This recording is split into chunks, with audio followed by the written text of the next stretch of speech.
Let's unpack this further. We're joined now by City of Johannesburg Mayor Kabelo Gwamanda, who is coming from meeting residents who are burdened by this. 10 days in a row now, Mayor, 20 suburbs having gone without water. You have dropped everything, commendable, but of course, people don't want to just drop your program. They want to know what is it that you're doing to lessen the impact of what they've been feeling for the last 10 days. Good evening. Good evening, and good evening to your viewers as well.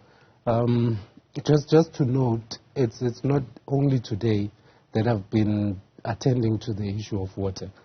There's been consecutive meetings with rainwater in particular, but those have been in the main concerned with the very high consumption in the city of Johannesburg.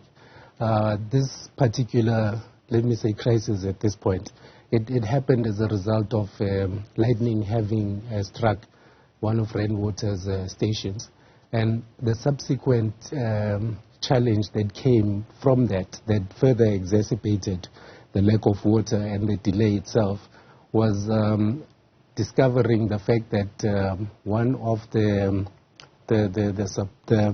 valves in the water supply from the rainwater pump station to the city of Johannesburg infrastructure has been closed off. Okay. And the reason why, in fact, is yet to be determined, because there's currently an investigation that is underway. But that only covers two areas that were affected the longest. So let's go slow a little bit. So there was a lightning strike, but we were told that by Friday last week, the lightning strike was sorted out. But I believe on Sunday, there was another outage. What was the reason for that? So there was a bit of a technical challenge with the city power supply to one of the pump stations, but that was resolved in a matter of hours. The challenge, like I said, that further exacerbated is the inability to get water to flow from this particular pump station, which was discovered to have been contributed to a valve that had been closed off. Yeah. And just to correct the situation, it was two areas, which was Linden and Plekore, that were affected for the longest. By the now valve that was correct, which was then discovered, I think, 24 hours ago, and that issue has since been resolved. There is a steady progression in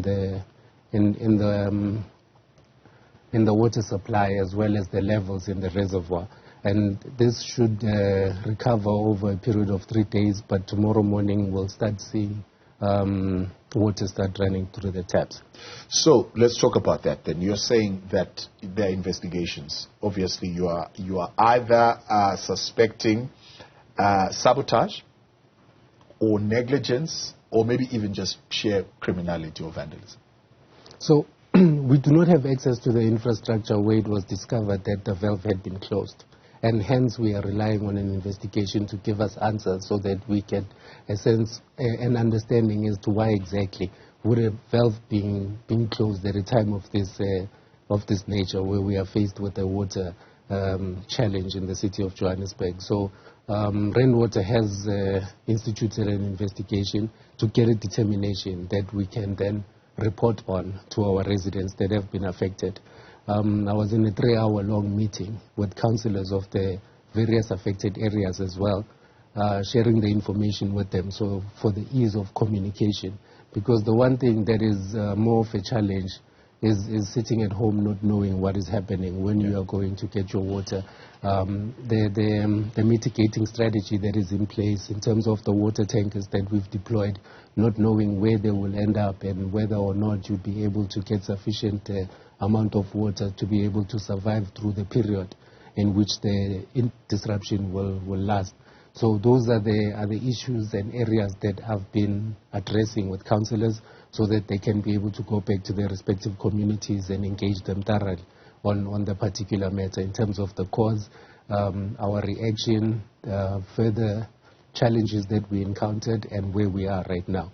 And we've also equally committed the fact that we will continuously communicate in terms of the water levels of the highly affected areas, so that we can give residents a chance to better prepare and to ensure that they are able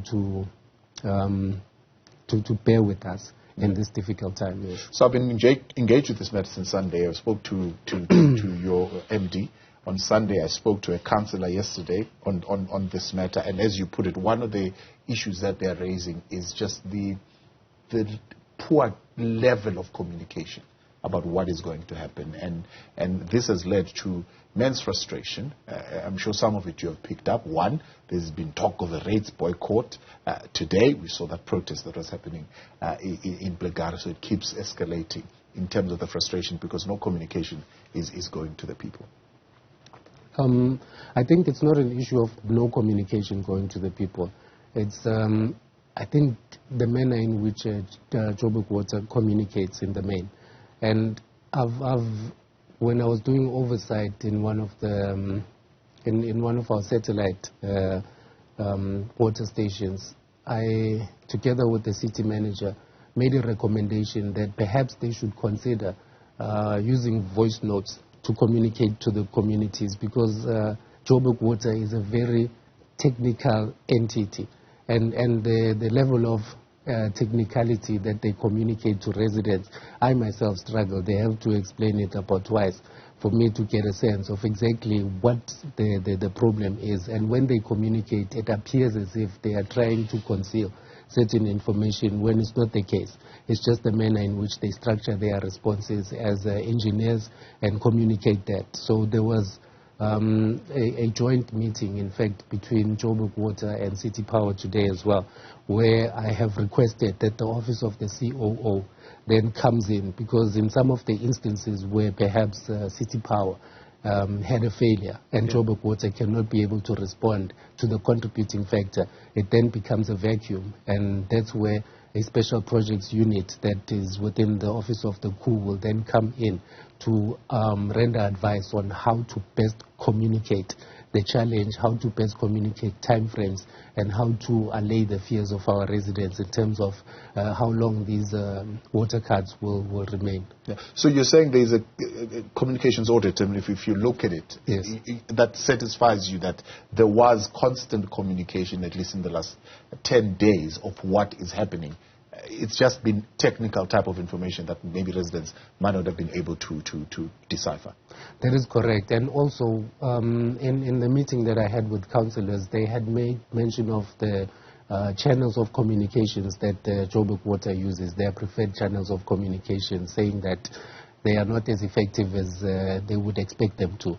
They should also consider a platform where councillors can be given direct information to disseminate in the immediate, which makes it very easy, because councillors are part of service delivery groups where you find residents, stakeholders and community leaders combined in those groups, and it would be easier for the information to reach its intended recipients, as opposed to using sophisticated channels, because they are also encountering budgetary constraints, so they have to be mindful of the communication methods that they use. So we have agreed that we'll take a two-pronged approach in our communication. One, we will make sure that all the councillors of affected areas are given the right information at the right time to help them prepare their residents. And the second part is that we will use the conventional communication methods that Joburg Water has been using. But City Power will also render assistance, because councillors say City Power communicates better than Joburg Water. So there'll be a collaboration to a certain extent in how City Power can assist to enable Joburg Water's communication to be more efficient. So, I mean, I suppose we take a page out of the load shedding book, and what creates some degree of certainty and consistency is the fact that you always know that when the communication says stage 3, there's a place that you can go to and look and understand when or so the power is going to go. It has not always worked that way. Some instances there's also been inconsistency, but at least that particular process now, one would think, is flowing a little bit smoother. is there no prospect of adopting something similar to that, an application that makes it easier for people to just go there themselves and at least get a sense of what's happening? Indeed. Hence, the role of City Power in assisting in communication will then be catalyst in how we then improve communications on the part of Joburg Water. It's an entity doing things independently. Hence, I requested that the Office of the COO, which is core administration, facilitate that collaboration to make the communication a bit easier and to make communication, most importantly, accessible to its intended target, which is an exercise that we've undertaken following the resolutions of today's engagements. All right. Let's take a break. We'll continue. The City of Johannesburg Executive Mayor Kabelo Gwamanda is still with us. You can might as well weigh in, and if you are in the affected areas, they are promising that most of the reservoirs are beginning to show some kind of improvement, and it will take the next 3 days, certainly, for water to normalize. But if you've got any questions, send them through 072-110-5584. Drop us an X at Newzroom 405. Mayor, one of the councillors, Councillor Eikenhof, says that the issue of water is not a 2-week issue. It's an issue that goes back in terms of infrastructure, but also in terms of excessive billing. There was an expose that was done recently, for example, in the very same areas of a household that literally has been paying for air. So it's funny that Councillor Eikenhof would have a view of that nature when they equally had an opportunity at some point to deploy mechanisms that would have prevented the situation from where it is. Remember, they were in the administration, and this challenge, and in my interaction with councillors, it's becoming more and more evident that this is not new. It is just exacerbated to the level in which it's in, because it's no longer Echo Sokunjoko and her party that is leading the city. But when they had an opportunity, they completely did nothing about it. There is a resolution from 2011 on what the city needs to do in terms of investing in infrastructure of the city of Johannesburg to prevent such issues. And it has been collecting dust for the longest of time. It was not until I engaged administration and I raised the issue of maintenance of our infrastructure, how we structure our capital expenditure, and how we redirect to prioritize our revenue generators. At the time, it was not yet as deep as it is now in terms of the water cuts and the water situations that we are faced with. It was just on the level of the decaying infrastructure, especially of water and electricity. Those plans were then taken into the COO's office. And the COO is going to bring a report that I'm going to table in council, that council has to adopt so that we legislate it, and whichever administration comes in after me maintains the same plan going forward to ensure that we do not put the next administration in the same position that we find ourselves in. And it's a maintenance plan over the next 10 years. It's going to look at the infrastructure of the city across the board, what is in fact weighing heavy on our infrastructure, on bulk services in particular, and we are going to assess the type of infrastructure that exists, which of it requires refurbishment and which of it requires replacement. And the investment will then provide scientific evidence that will use to address the issue of infrastructure in the city of Johannesburg. And this will start in this particular administration in the next financial year that will be bringing before council. This report will accompany that. I'm not saying that I want to shift blame, but I'm saying we need to, as this administration, put mechanisms in place for sustainability on behalf of the city and to benefit the residents, so that such issues are not issues that are met with on a political level, because we should not be pointing fingers at each other from a political level as a result of our failure to provide strategic political direction for the future of the city. So what I am saying is that her views could have been addressed when they had an opportunity. This is there's a sense of another saying that water experts, I think one of the councillors said yesterday, and activists have been struggling to meet with you. They've got solutions that they want to present to you, it seems, but they've been struggling to secure an appointment with you to sit around the table. I only know of an organization called the Water Crisis Committee. Yes. I've interacted with them twice. I'm not sure the structure in which, the nature of the structure that they are running. If it's an organization that wants to do business with the city, there's normal procurement processes that need to be followed, regardless of the nature of the challenges that we are faced with. So you're saying you sat with them, they made a presentation, but in that presentation you got a sense that these people are making a business proposal. Let me conclude. Don't preempt my response. Allow me to finish. What I'm saying is that I've had engagements with them. I have dedicated a team that will collaborate with them in my absence. Right. Just in case it is discovered that there is some level of business that needs to be done with the city, so that I do not in the future find myself wanting whereby I gave a competitive advantage to someone unknowingly. It's an unintended consequence that I'm trying to avoid. Right. But I have dedicated a team that has met with them on a few occasions.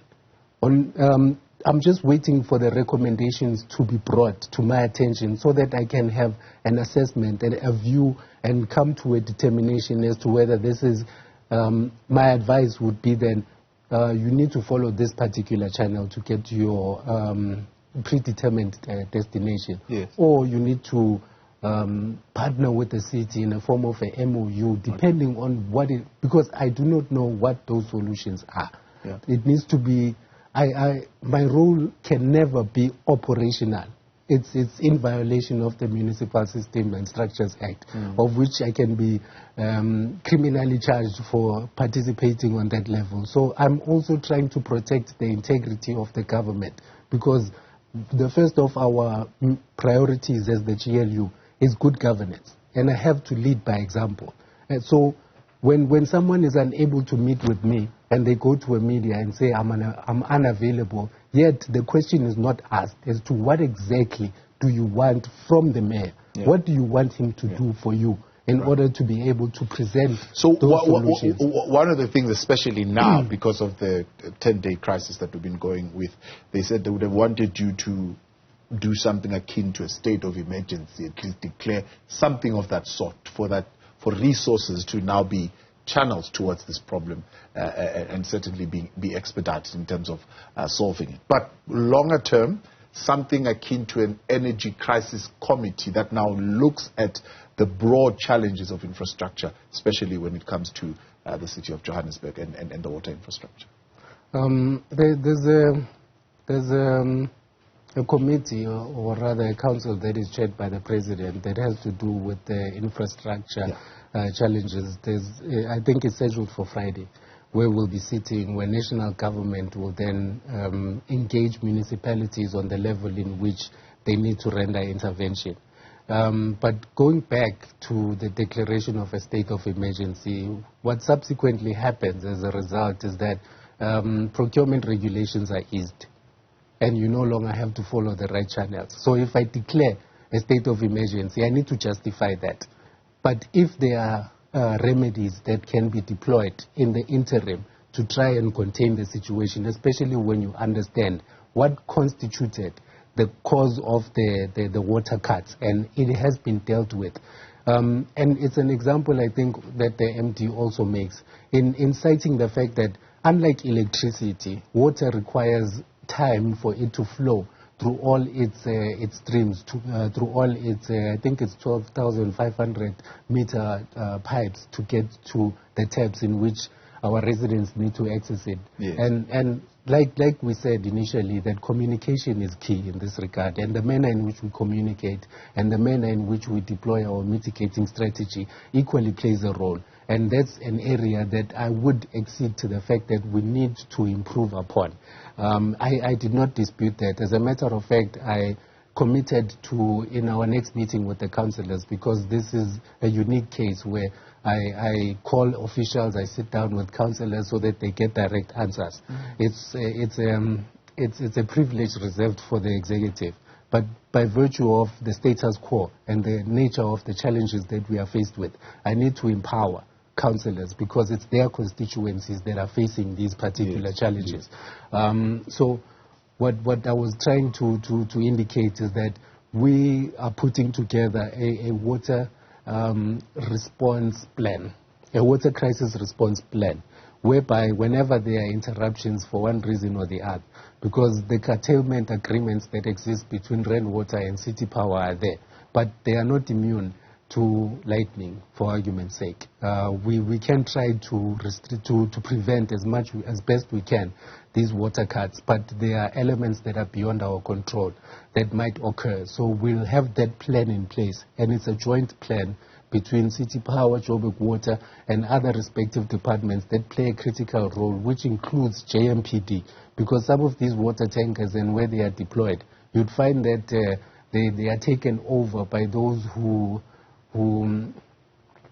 perceive themselves to own government infrastructure, and they determine how the water is distributed, which is something that we will not tolerate. In the main, there is lawlessness. Yes. So what we will do, in fact, what will be presented in the next discussion with councillors, because they'll be the first to be privy to this particular plan, is to engage them.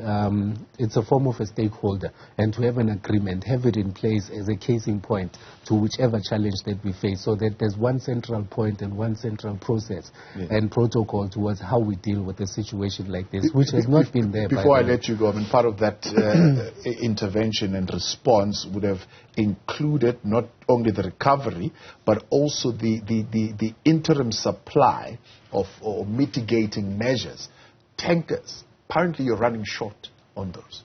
We are not running short. It's an issue. I think the previous contract had expired. Okay.